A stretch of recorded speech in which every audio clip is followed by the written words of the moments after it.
Northern Illinois was better than Notre Dame in all four phases of football today, from coaching, defense, and special teams, and especially offense. 16-14 upset win over the Irish. I am Tim O'Malley with Tim Prister from Irish Illustrated.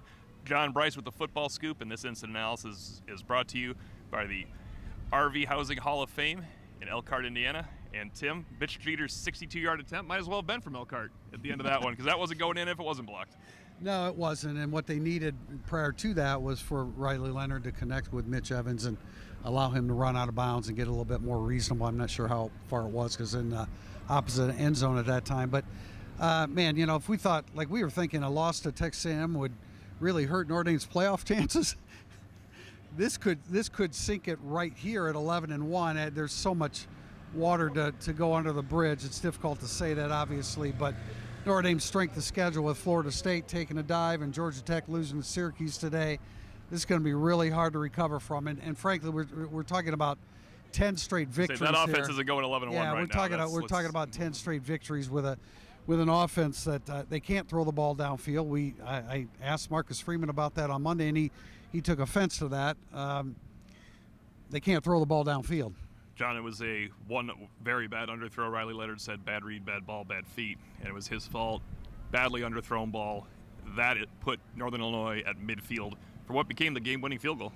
Yeah, and it was an extremely underthrown ball. It looked like Mitchell had a step on the guy. If Riley leads him instead of underthrows it, then there was a chance for a big play. Notre Dame saying that they absolutely wanted to take a shot in that situation.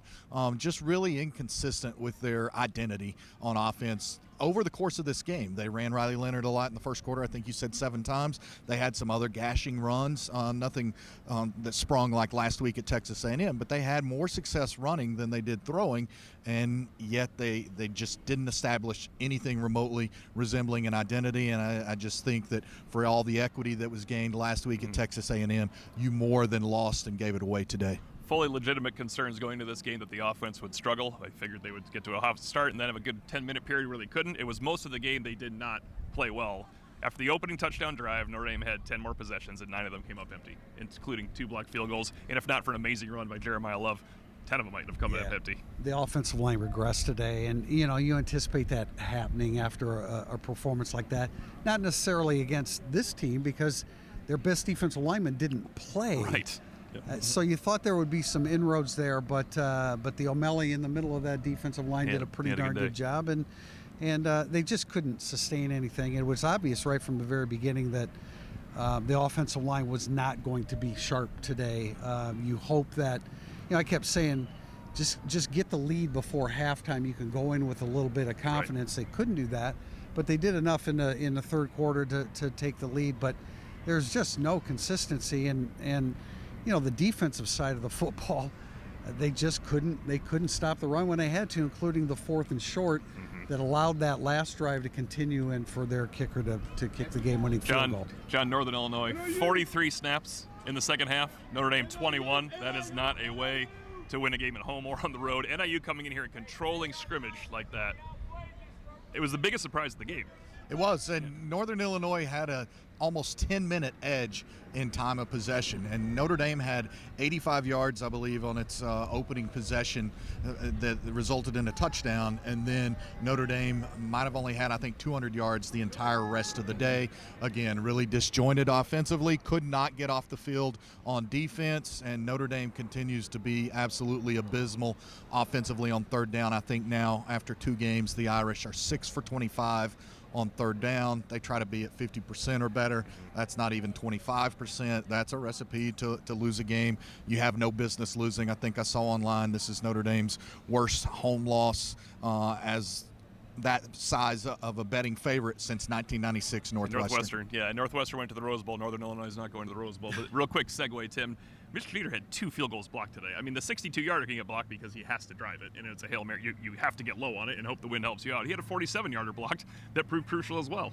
Yeah, he kicked it low. I mean, we were spoiled a little bit by Spencer Schrader last year.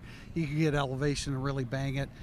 Jeter feels like he has to hit more of a line drive when it comes from distance. I didn't think he necessarily had to feel that way from 47. Right. But you could see that he put a little bit extra emphasis on it, and it was a little bit lower. And And I don't know. Neither one of them obviously had a chance. The strangest thing I think for me was the whole game you're thinking, well, they're going to start getting off blocks and start shutting down this running game. Howard Cross mentioned the running back's going to play in the NFL. I agree, but I don't think it was all him breaking tackles. What happened most of the time today is there was a push against Notre Dame's defensive line. Howard Cross wasn't in quite often in the first half again.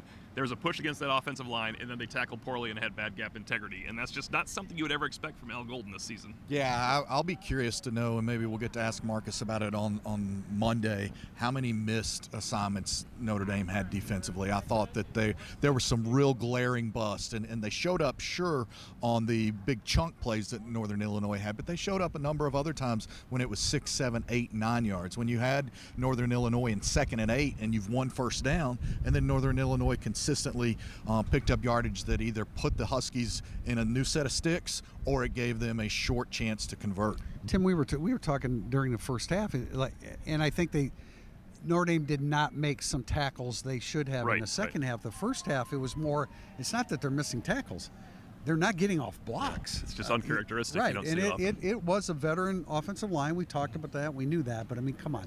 We're talking about Notre Dame's defensive line. We're talking about Notre Dame's defense that we've been raving about, and they've been spectacular up until today. And I want to mention this because I think it's important, and it's not a second guess, but it was a question because our time with the head coach is so brief. But it's a question. He talked about being physical on Tuesday and Wednesday. He doubled down on it again today, and said that it wasn't a question. They had to do it.